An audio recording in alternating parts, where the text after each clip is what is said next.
Beautiful. Hello, everyone, and welcome to another session of today's Tuesday Times Roundtable in our Spring 2023 series. Today's session, Where New Ideas Thrive, the Power of Innovation Hubs. My name is Michelle Zaldivar, your Senior Program Coordinator here at the Office of Global Learning Initiatives. TTR is our flagship discussion series that brings together multiple perspectives on current global issues and trends. You can learn more about TTR, watch past recordings, or come back to this one for reference at go.fiu.edu/TTR. A reminder that as we engage today, we ask that everyone use the mics. We have 2 student volunteers holding roaming mics for us today. Shout out to our student volunteers for helping out. Woo! And this is the only way that we're going to be able to hear your contributions on the recording that then gets posted and encouraged for people to circulate. So please, by all means, use the microphones as we move through the session. So again, today's session, Where New Ideas Thrive, the Power of Innovation Hubs, is hosted by our panel of women in STEM leaders from Startup FIU. We have a sign-in around the room for you to capture any kind of attendance if you're here for any kind of credit, maybe honors college or global learning medallion, or if your professors encouraged you to attend today, that's where we'll capture all of that and report it back. Also, this week's article you can find at go.fiu.edu/TTR0131. That's today's date, right? January 31st, 0131. Every Tuesday Times Roundtable is inspired by or linked to a New York Times article, and every time you can find it at go.fiu.edu/TTR, the date, right?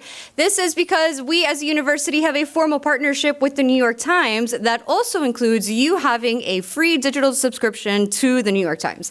So if you go to that article and you want to read it and you hit a paywall, all you have to do is go to accessnyt.com, sign up with your @fiu.edu email address, and you have a free digital subscription to the New York Times. A few announcements before we officially get started. Transformation Contest is officially still open. Today was the original deadline, but due to popular demand and people over the weekend saying, is it okay, one more day? We've just gone ahead and extended it until next Sunday, February 5th. So this is the first time that this is getting announced. It'll officially launch on our social and through our emails later this week, maybe tomorrow, but you're the first to hear about it. If you want to learn more about Transformation Contest, it's our annual contest where we select 5 winners for a very exclusive FIU and DC fly-in. We partner with the Talent Lab and develop the actual itinerary based on our winners. So if you have any questions at all and you want more information about Transformation Contest or any of our programs, hang out today after the session. Anna, who keeps poking in, and you saw as we entered the room, I thought she was going to come in and wave. And I will hang out after today's session, and we can answer any and all of your questions. So my medallion students or my Enacting Global Learning micro-credential students, make sure to take a screenshot of your sign-in page or save the PDF of your receipt so that you can include this in your points log. You can follow us on Instagram at GoGlobalFIU. And if you do have more questions and can't stay today, we're actually hosting another GL at FIU info session tomorrow afternoon at 1 p.m. You can access the registration for that at go.fiu.edu/GLinfo. Okay, so today's session, we have 3 panelists joining us today. The first, Lara Garcia, is a senior majoring in computer engineering with concentrations in big data and artificial intelligence and systems software. It's a lot to say. She's passionate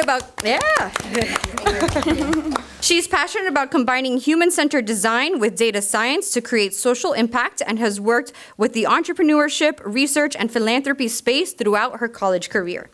Lina Henriquez is a senior at Florida National University, majoring in analytics and marketing. Born and raised in the Dominican Republic, she's passionate about discovering ways to intersect research methods with data science, art, and education to address social issues.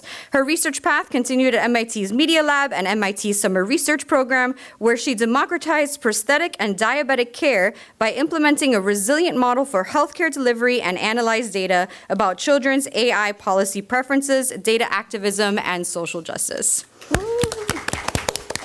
Angelica Subido is a junior studying biological sciences on the pre-med track here at Florida International University. Throughout her undergrad, parallel structure. Throughout her undergraduate years, she's been part of projects involving social entrepreneurship, competing and leading the Hult Prize OnCampus program at FIU, and assisting in the Rapid Innovation Studio. Angelica is passionate about creating meaningful experiences for those who desire to create positive impact in the world. She plans to impact the lives of many by integrating the entrepreneurial scope of healthcare into understanding problems and creating solutions. All three of our wonderful panelists today have been student leaders with Startup FIU. It is a university-wide innovation hub that fosters and develops entrepreneurship and innovation to help students connect, contribute to, and thrive in today's fast-changing world. In this role, they help create and facilitate programs focused on entrepreneurship and innovation. Join me in welcoming our wonderful panelists for today. All right, I guess I'll start. Thank you guys so much for being here. Today we were thinking of just doing a regular conversation style panel. We've come up with a couple of questions all around innovation, certain methodologies and frameworks that we've used to sort of tackle really complex problems, and then sort of talking about the experience of all of us that we share for being women in STEM here at FIU. So I guess we'll start with something that we find very important, and it is, what do we define as innovation? So, Angelica, maybe could you start us off as what you believe the definition is? Yes, so I think that innovation is really just implementing existing ideas or knowledge and integrating it in a way that allows you to use it in a different way, and it allows you to also impact lives through that. So I think it could be implemented in a lot of different fields as well, being that we are all in different, scopes within STEM. So yeah, those are my 2 cents on innovation. And what about you, Lina? So I think I would like to highlight the idea of empathy. It's really, throughout my time at FIU, I've come to realize how important it is to empathize with your user and actually really understand the root cause of their problems in order for you to bring an innovative solution to what they're facing right now. So what do you think, Lara? I think that something that I've come to realize being an engineering major and at FIU is that sometimes I always refer to my engineering brain, and it's that I'm always trying to think of solutions, and then being at an innovation hub at Startup FIU where we're always talking about how do we make sure that the products that we're building actually help people, you really come to distinguish the difference between an invention and an innovation. So an invention can be a light bulb, it can be this super cool fast car, but then maybe nobody wants a fast car, they just want a car that has really good sound system. So it's about how do you put the needs of your users, the people that are impacted by the problem first. And something that Lina has mentioned while we were sort of brainstorming about this conversation is where sort of inventions meet the market. Yes. Basically, you sort of meet halfway between what people want and then what's technically feasible, and you create a product that's magical and beautiful, but that people actually use it and it's useful. Mm-hmm. And so little asterisk is that it's able to create value. Also, I don't want to take up so much space in this really important question, but we believe at Startup FIU that definitions are very important. It is that, I actually lost my train of thought, give me 1 second. So I was talking about creation. Okay, in the world of value creation, you could sort of think about it in a business sense of creating revenue or profit, but there's also this beautiful world of social entrepreneurship where impact or value is about impacting communities. So if you guys get to stick around and ask Lina about her work at MIT, or Angelica's experience in sort of the medical field, or mine in the world of philanthropy, our sort of idea of value hasn't been really generating profit. It's about impacting communities, both here in Miami and all around the US. So that was sort of my 2 cents. And I want to add something else. I've been also a lot in the research space, in the academic space, but what I've come to realize is that the real world is not like a petri dish. You actually, if the problem with labs is that if you cure cancer and you write a paper about it and it's amazing, your paper is beautiful, but then if you don't actually implement it in the market, then you're not really doing anything. So I think that's why like innovation and entrepreneurship becomes beautiful, because you actually are creating that impact and bringing that value that Lara was mentioning by putting it in the market and making it accessible. All right. I think one other question that I wanted to ask is that how did we collectively get to understand this really nuanced, I guess, perspective on invention and innovation? Does anybody want to take a stab at it?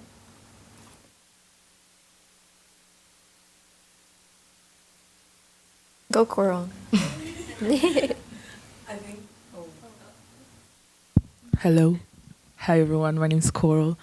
I think one thing that's really important to think about is what is a problem that a lot of people have. So that could be like one of the main starting points in trying to find an innovation. Because a lot of people, what they do, like if you're trying to start a startup, they just think of an idea and they think of, oh, this is a cool idea. It'll be bananas flying on the air. But is that something that people want? Is it something that people need? Is it something people are going to use? So really trying to find what is something in my everyday life, what is something that I see in the world, I see in my community that is a problem, and what can I do through innovation to make that problem less, not exist or not be so big. That's what I think. Thank you, Coral. Coral. I think that you bring up a very good point about being passionate about the problem and focusing on the problem.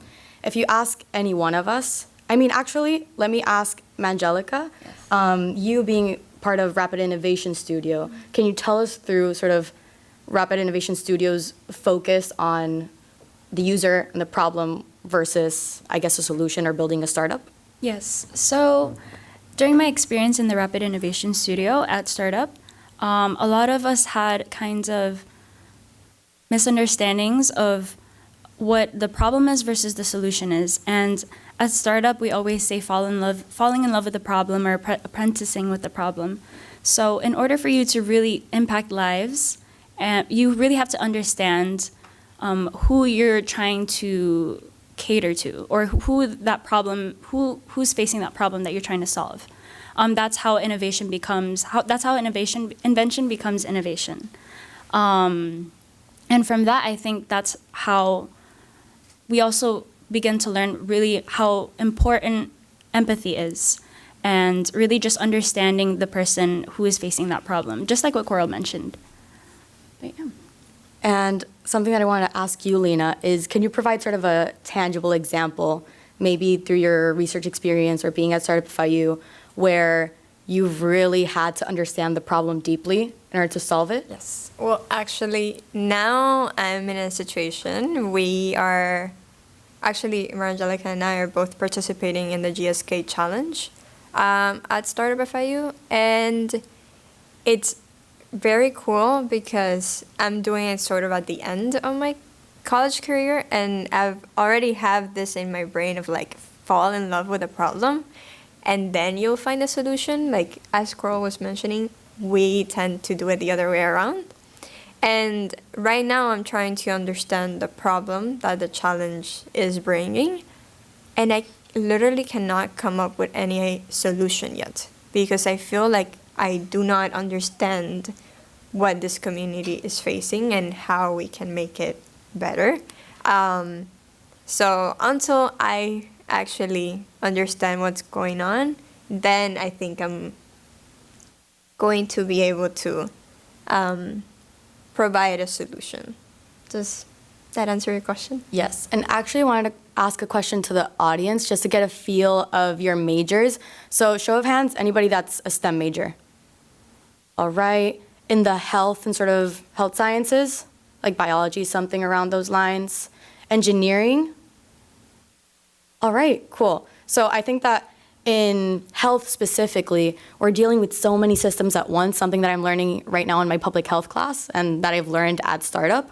And it's that there's so many different systems that are constantly interacting with each other, so there's no clean-cut solution in order to solve problems. And at the end, at its core, you're dealing with people. You're not dealing with rational human beings.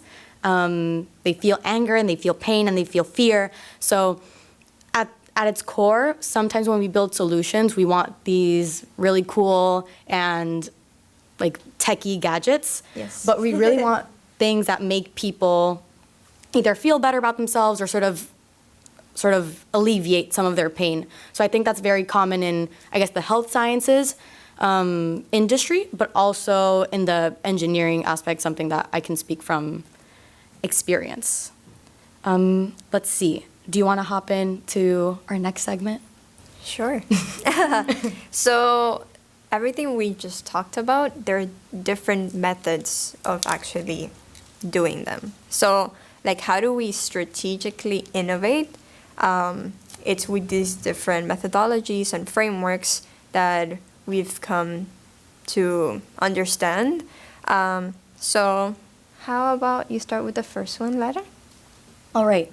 So systems thinking is a really fancy term that basically I learned at least at Startup FIU, but it's been around for a relatively long time. And it's basically how we think about the world around us. And it's not sort of a linear cause and effect sort of relationship, but it's that you almost imagine it as neurons in your brain. So you have all these different nodes that are always connected to each other, and they're always firing information back and forth and back and forth and back and forth. But basically what you have is this really interesting dynamic where it's not that one thing has to happen for another thing to happen. It's not sequential. Things are firing always at once. So we can think about this not only in a biological perspective, but also in terms of economies, in terms of nations, in terms of cities.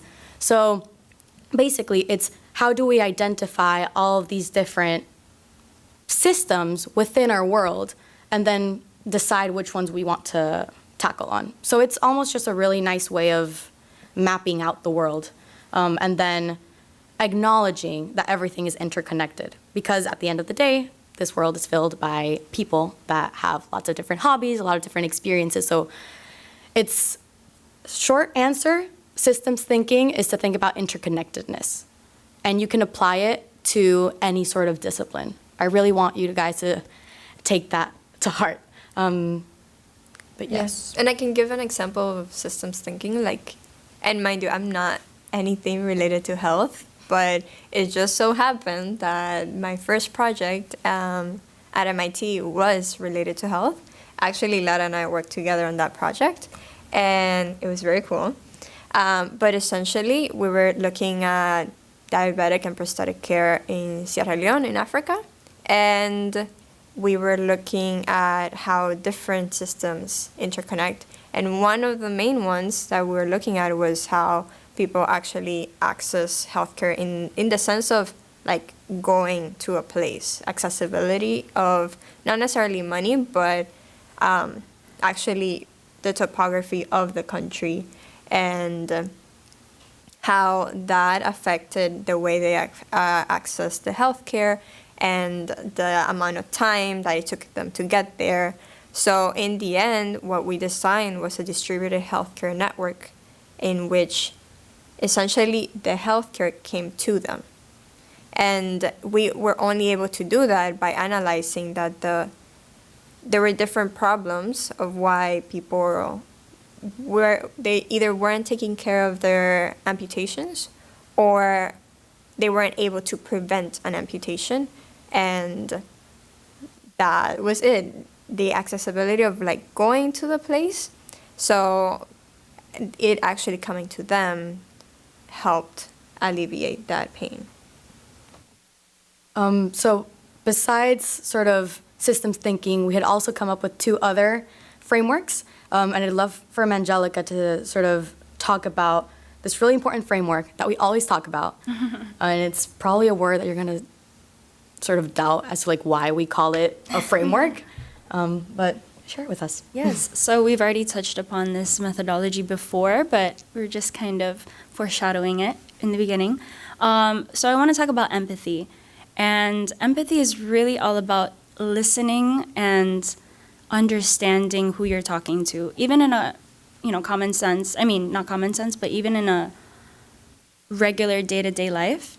In my case, I think as a future healthcare worker, we always talk about wanting to be able to have that empathetic mindset when talking to patients, and in order for you to understand their problems and try to put yourself in their shoes in order to, again, understand the problem. Before we even come to that solution of, I'm going to treat you with this, or I'm going to give you this to heal your pain, we have to know where that problem is coming from. And that's what I guess, how I would really define empathy. And something that I think in our day-to-day lives as well, in your own personal interactions, empathy can also be applied to friendships, to relationships, to anything. It's just you really trying to understand where that person is coming from in order for you guys to kind of create that real relationship with them. So, yeah. Do you guys have any other, you want to bounce off of that with? Yeah, I could add, like, for example, when I moved to Boston, it was the first time that I wasn't living with my family, and they were all very excited for me, but at the same time, like, I had to understand, like, I've been there, I'm the youngest child, so I was definitely like, oh my God, my child is leaving.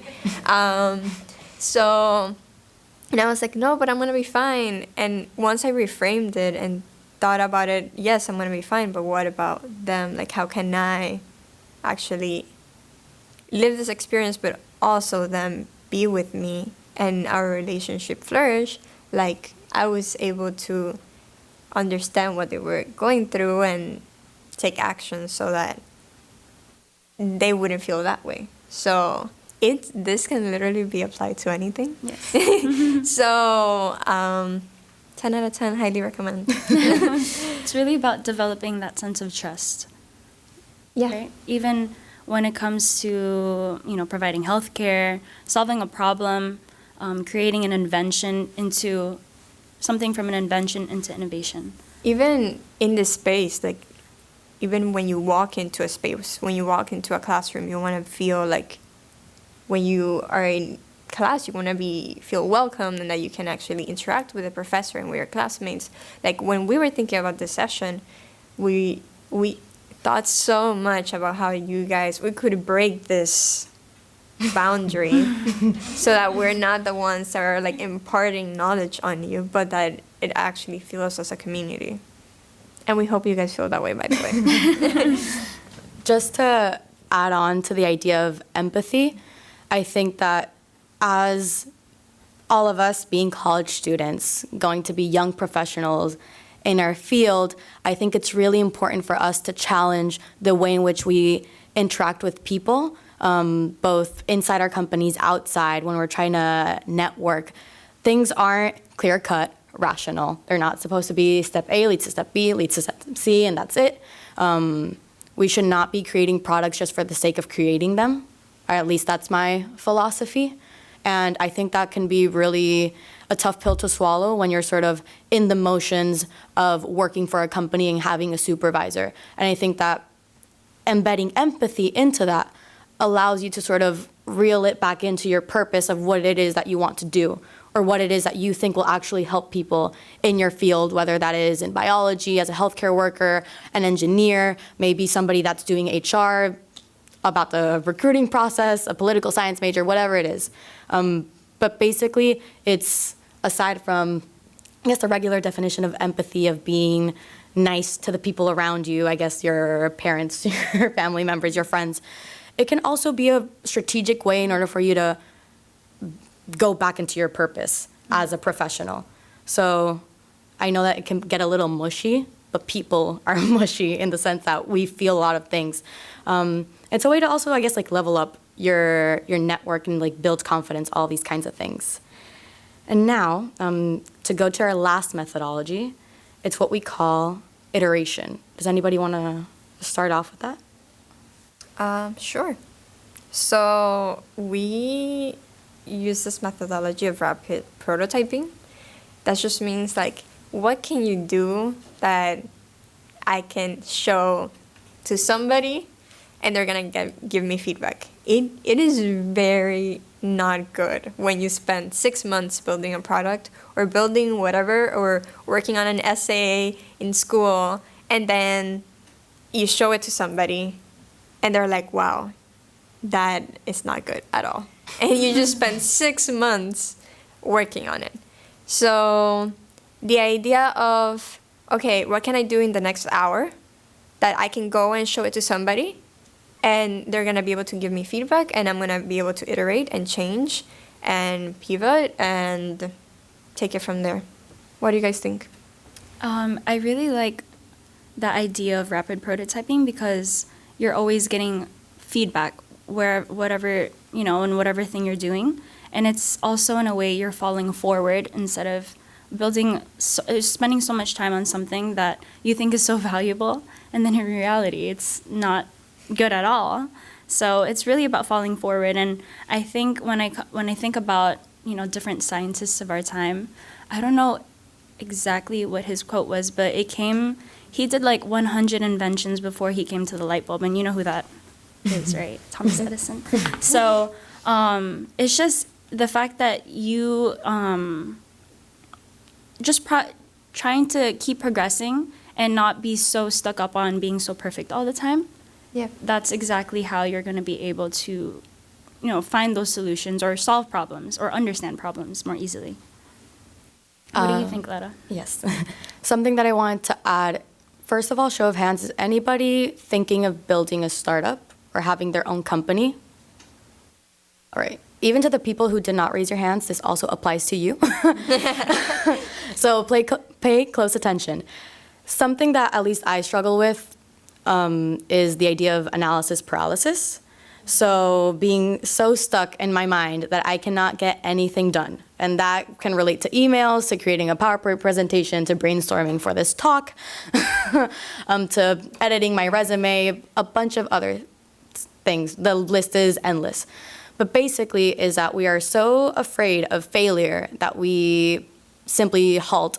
We come to a complete and utter halt, and we cannot get to share our genius or our journey of reaching to genius to other people. I think we're also scared of people stealing our ideas or having sort of competitive edge towards us. But if you look at people at MIT, at Harvard, in these really big industries, what you see is that people love connecting to each other and sharing their ideas. And something that I find really interesting is that I remember my first honors class, it was with our collective mentor, Bob Hacker, and basically we talked about cities. Why are cities so important?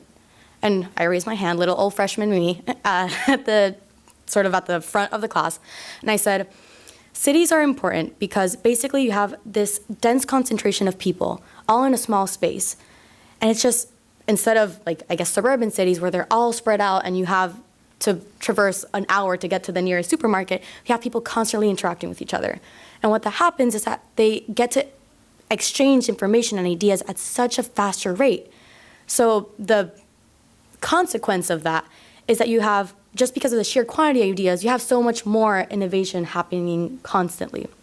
So basically what I mean by that is that it's important for us to share information and to share our stories and build that story. And even if it's not perfect, I did not know that my story was that I combined human-centered design with data science. Like, I did not wake up one day and I'm like, that's what I'm gonna be doing for the rest of my life. No. But I just kept trying a bunch of different things. And it started here at the university as a student leader at Startup FIU. Then I went on to do research at the MIT Media Lab, working on healthcare and prosthetic care. And then I went to the Knight Foundation, which is the philanthropic organization, and it was all about helping communities in Miami and in the US around public space investments and public parks and a lot of stuff that, in theory, you think that they don't make sense until they do. So with that being said, we were talking about sort of this boundary with people. And we don't want you guys to feel sort of that we are different. It's just that we've come to a place where we've been able to talk so much about our stories and continue sharing our ideas that we've come with a slightly more polished version. But you guys could be here next week, all of you. Yes. So give Michelle a call, and you guys can set it up for next semester. But don't be afraid. Don't be afraid to try things out, especially for my engineers. I'm a solution-forward person, and I want everything to be absolutely perfect before I share it. That is not how things work in real life, and they shouldn't. All right. Nice. Nice. She broke it. Wow. She really ripped the bandage. All right, who wants to go next with the next segment? And just to bounce off of that, I think in the recent project that me and Lina are working on in GSK, we were advised to create teams that are different majors and have different ideas from you, just so that you can cultivate this this problem or this understanding of a problem that you would have never understood before because you're so limited on one scope. So I feel like really just intersecting ideas is just so helpful in solving and understanding a lot of things.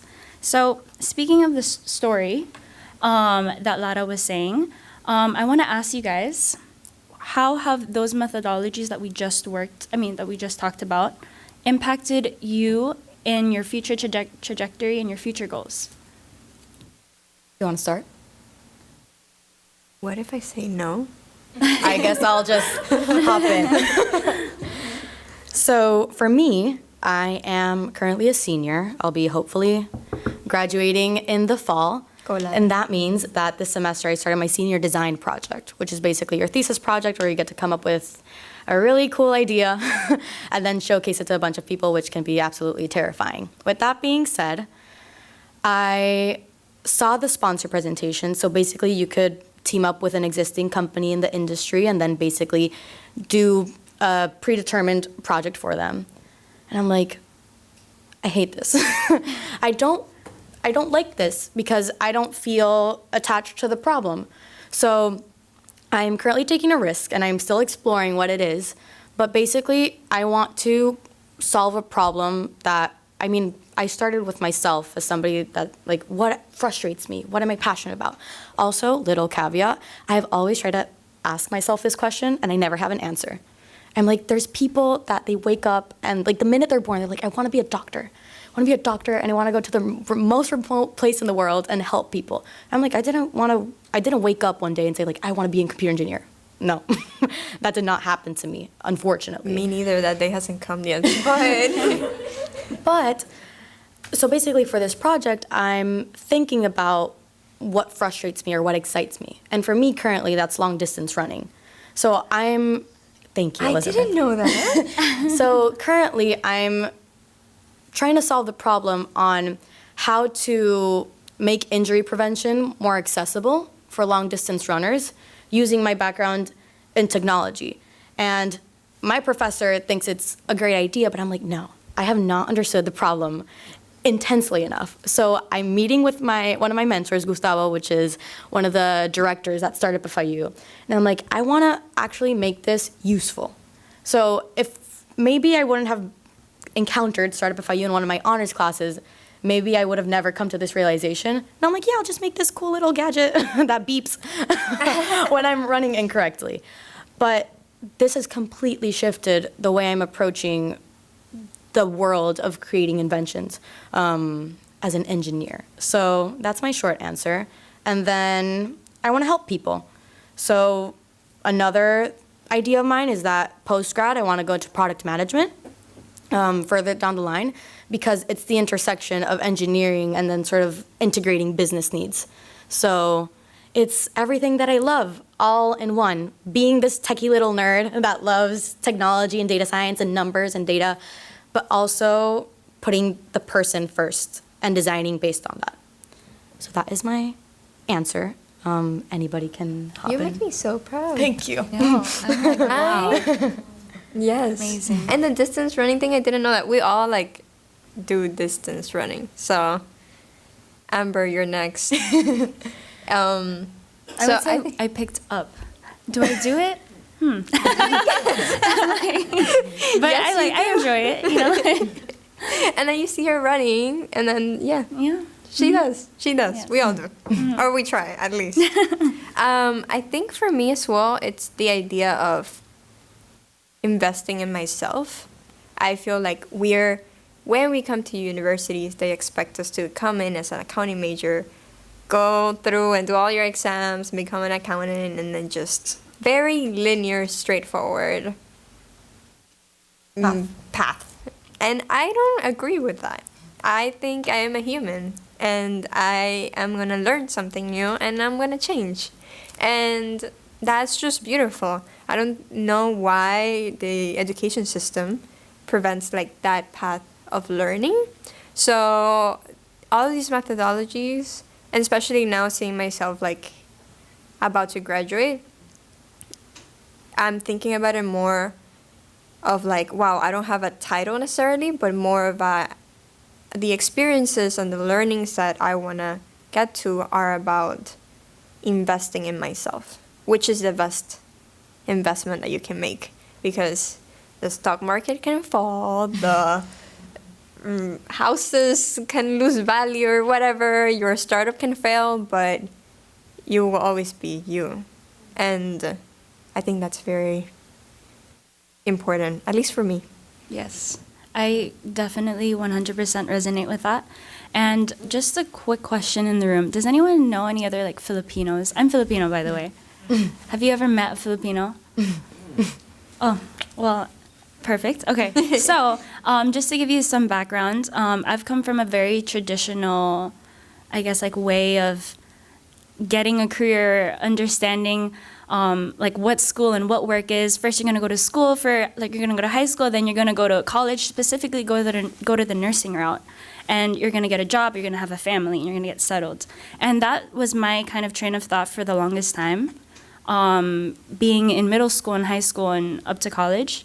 But when I stepped into the space of learning about what innovation is, or learning about empathy, system thinking, and iteration, it just made me realize how interconnected the whole world is, and how many ideas that I find interesting or I'm passionate about, and I can still intersect those things, and not just go through the traditional of way of I'm gonna pick this major at the beginning of my freshman year, and I'm gonna graduate, I'm gonna get this job, and I'm gonna work for the rest of my life, and that's that. So I feel like the world is always constantly changing, and we should be able to be doing that too. And I think that's the most important thing that these methodologies have taught me. And being that we are women in STEM, I wanted to ask you guys, what are some insights that you've gained in being and having those experiences? I think for me, sort of being in an environment where we're always being, to backtrack a little, I think I've been very fortunate that throughout my college career, I've been really empowered to be curious and to take up space and to ask questions.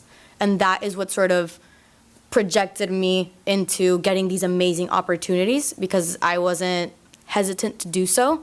I would always say that because computer engineering can be a mix between comp sci and electrical engineering, I'd always say I am one of 3 women in a class of 30 guys, and then plus I look like this. Like, I come in with a really bright yellow and black backpack, and it's really difficult to ignore me when I come into the classroom.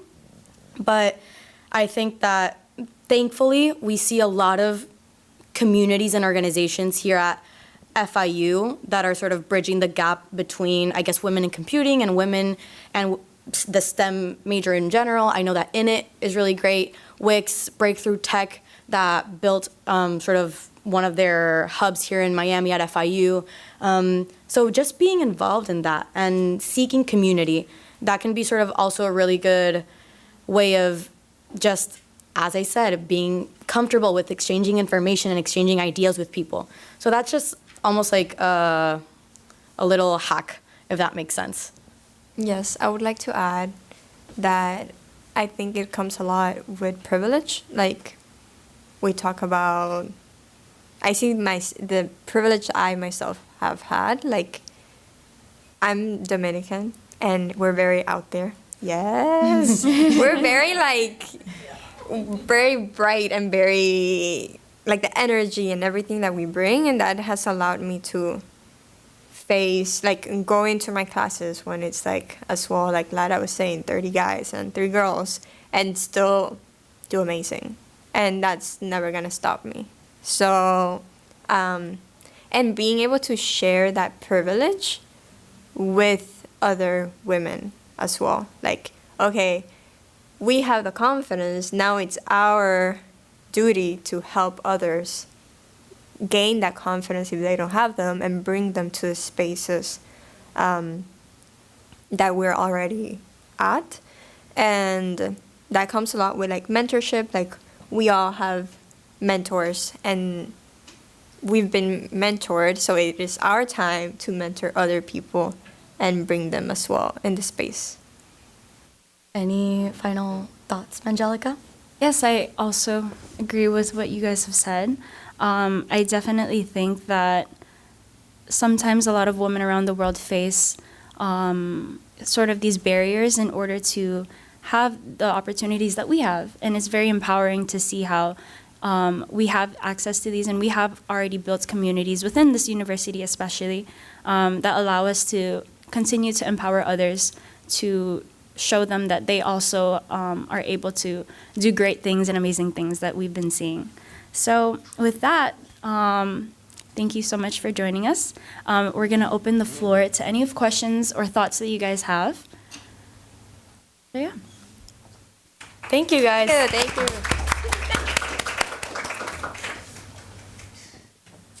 Would anyone like to start? I'll start it. There's one coming in. I really don't know where to start.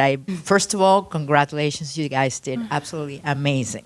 Thank you. So how did I find myself here? I am a next door neighbor, long distance runner. And I see them running across campus, really dedicated, trying to get here with their chairs and their materials so they can have this presentation. So I figured, well, why not help? So next door, I know I'm here. I'm listening to this amazing presentation.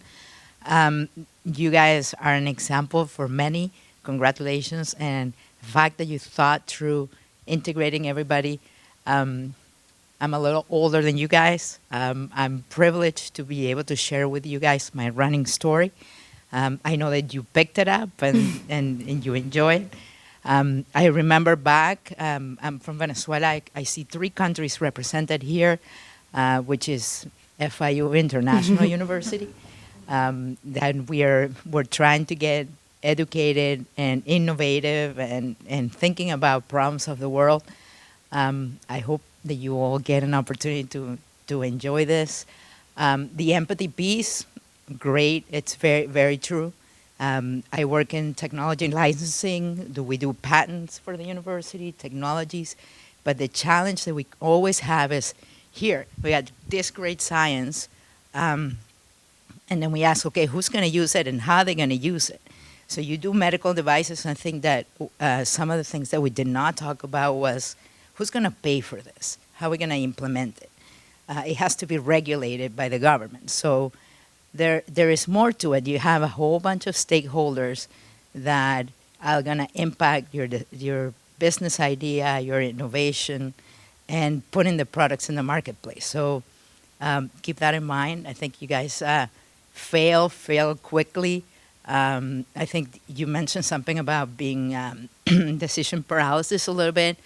I have had that through my career, and I think that putting a deadline, I have to have this done by this time. Nice. That's really helpful.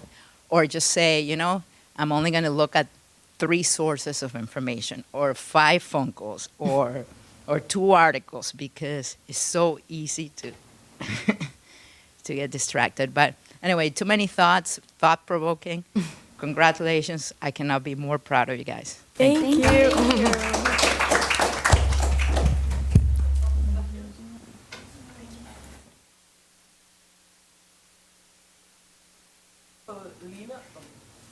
Hello.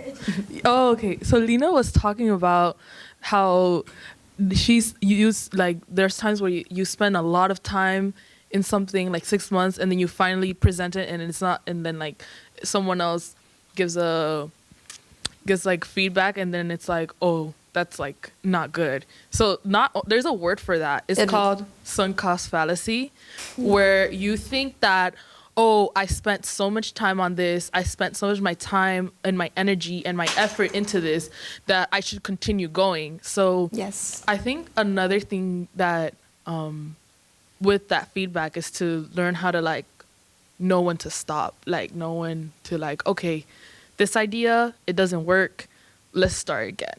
That's what I got from that. So that's really good. And congrats to you girls. You guys are doing it really well. Thank you. Yeah. Something that I would like to recommend sort of as a resource that we sort of didn't talk about today is to look up the methodology of design thinking. And sort of what it does, it's a framework that's used to sort of understand problems and create solutions. But basically, it's sort of around the things that we talked about. But one of the last steps is is to reflect, and it's a circular process. So the emphasis is that for you to recognize your biases and your assumptions, and not being afraid to go back to the drawing board and starting all over again. So sometimes that's stopping an idea completely and starting on with a new one, or just simply refining and making it a little bit better through iteration. So iteration, I'm not sure if we even defined this, but an iteration is sort of a repetition or an improvement, something like a process that's done again. Yeah. As And you simple as can that. either pivot, or pivot is like changing completely direction, like what you were saying, or just redefining it a little bit and keep working and then getting feedback again, and then you start the same thing over again. Yeah. Another question? Have you faced imposter syndrome, and if so, how do you deal with it? I felt this one very deeply. So, to tell you guys a little story, at my internship at Knight Foundation, basically I was a data science intern. I was analyzing 50, 60 years worth of historical data for this philanthropic organization using machine learning, data science, all these fancy things. And I got coffee with the vice president for one of the departments. She was basically my boss's boss. And during coffee, she worked for the data technology office for the New York City mayor's office, and she got to work for the White House. This incredible woman who I admired the minute I stepped into the office. And I told her, and I quote, I don't think I'm technical enough of a student. I see all these people that have been coding since the age of 12, and they spend every living, breathing moment coding and building solutions and web pages, and I'm just not that student. I'm like to go out on runs, and I like to go to the gym, and I love music, and I love playing the ukulele, and I love baking bread and all these things. So I did not consider myself a technical student. So basically super imposter syndrome. And she said, don't you ever tell that to me again, because this is sort of a moment where you get to showcase that you are technical enough and capable enough. And if you need the VP of the Knight Foundation to tell you and remind you that, then I will do that. And this is after speaking with one of my other mentors and her mentor, which is a PhD candidate at MIT, and speaking with our mentor, Bob Hacker, who taught at the MIT Sloan School of Management for 12 years. And that's when I realized you never get to tell yourself that again. And I shouldn't have told myself that as a freshman or as a sophomore, as a junior. So I think that just shows that no matter your journey, it's about acknowledging that you're doing something that's challenging and that can make you fearful, but doing it anyways. And then just leading through that. And I think that's it. So short answer, yes, all the time, and I still do. But that's it. That's the end of the story, and I'll just power through it. That's it. Much. I know you told us how to get more involved with these campus organizations, the Knight Foundation, Init, Wix, and all that. But what else can you tell us? Like, how do you come up with these ideology of how to develop an idea and take it to something tangible. How do you make that? I want to. Okay, so this is actually something that we want to talk about, of resources for you guys to make them accessible and everything. One of the main things that has helped me in my career is like actually talking to people and not being afraid to reach out to anybody ever, but doing it in a smart way. Because you can send 50 LinkedIn messages with the same quote, and nobody's going to be interested. But when I was at MIT, the way that I moved my way through the Media Lab and like different groups and met different people was with a very straightforward framework. And it's essentially, let's say you find somebody that you think would be cool to meet, that they know something that you would like to learn, and you want to reach out to this person. You're going to get over the imposter syndrome, and you're going to reach out to that person. You're going to find their email, whether it be in the company directory or like you literally can look up FIU directory and you will find everybody's email. You can do that with MIT, Harvard, wherever you want to go. So that's the first step. The second step is you're going to research everything about this person in a non-creepy way. Like, not about their personal life, like just about their professional, like what you're interested in knowing. And then you're going to send an email to them. Very simple. Hello, my name is Lina Henriquez. I'm a student at FIU majoring in this.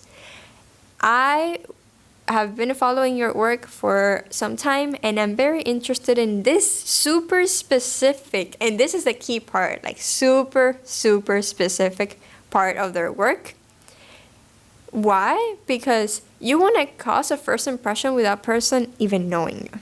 Like, I want to walk into that meeting, that person already liking me. We haven't seen each other. That person hasn't looked me up. No relationship, but that person already knows that I took the time to research them, to like actually learn about them, and I care about what they're doing. Because unless I've read all of their work or I've seen their presentations, I would never get to know that super specific point. So then I just say that my name is, my major is, I've been working on this, and I'm very interested in X. Do you have 15 minutes to talk about this? And then I attach to the email sort of like an agenda with like questions. And I say, just because I value your time, I've attached a document with some questions of things that I would like to discuss. Please let me know if this would be possible. Best regards, Lina. And it works, like, a lot. Like, I've reached out to principal investigators in completely different areas of what I want to do, and they're like, yes, let's meet. Like, these are people that usually don't even. Yeah, but just to comment on Lina's methodology, she knows, I mean, even from like the first year I met you, like I would like seek out that kind of help from you because I knew that you were so knowledgeable in that. And I feel like in terms of your experience here at FIU, I feel like you guys should seek these like-minded individuals who have that hunger, who crave to sort of create an impact or who want to do more. And so that's why I feel that's how, one, you'll get rid of that imposter syndrome because you'll come to realize that everyone faces that. And two, that's how you'll be able to create those ideas because you're intersecting ideas and you're constantly learning from each other, especially when you have an open mind. So, any other questions?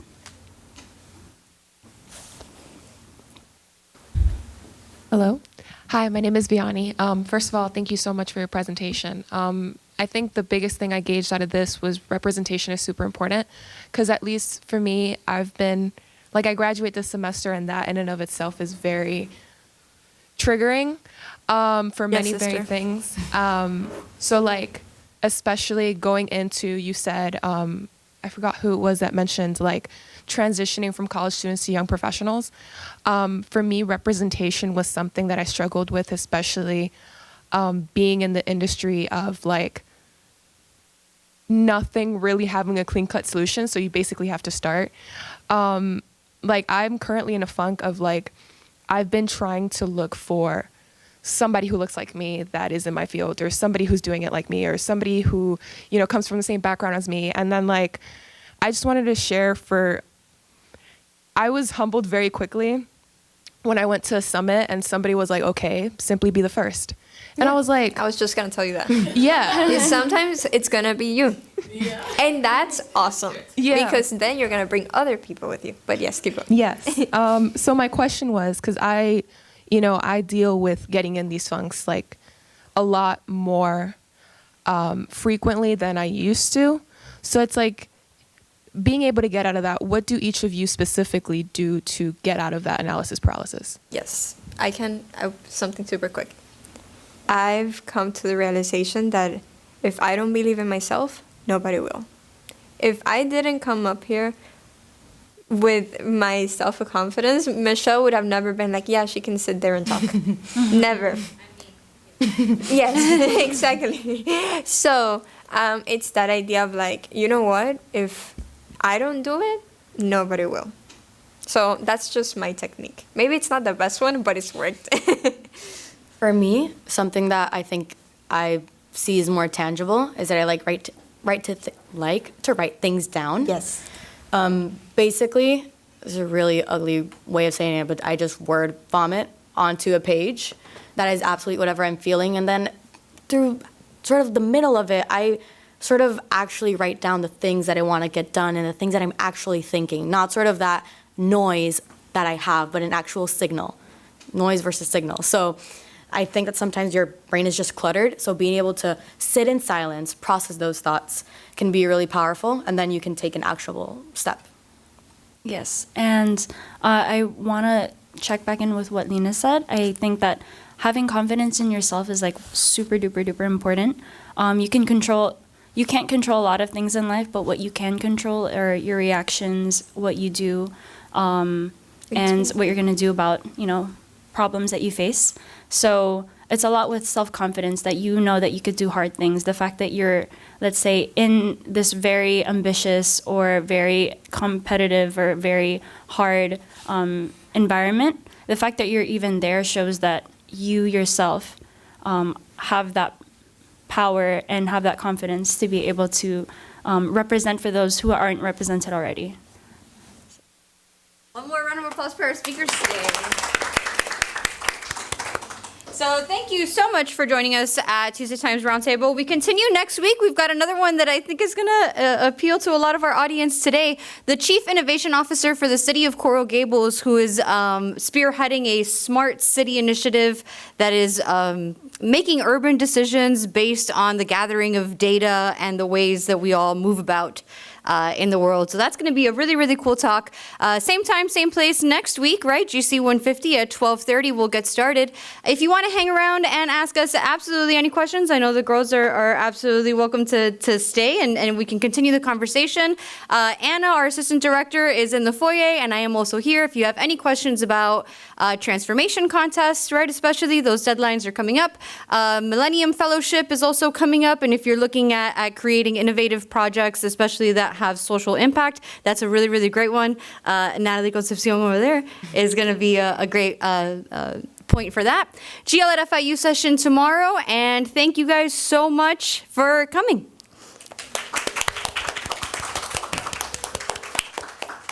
If there's still food in the front, by all means, Take it. take the food. The cookies are delicious. I'm so excited. I speak for the cookies.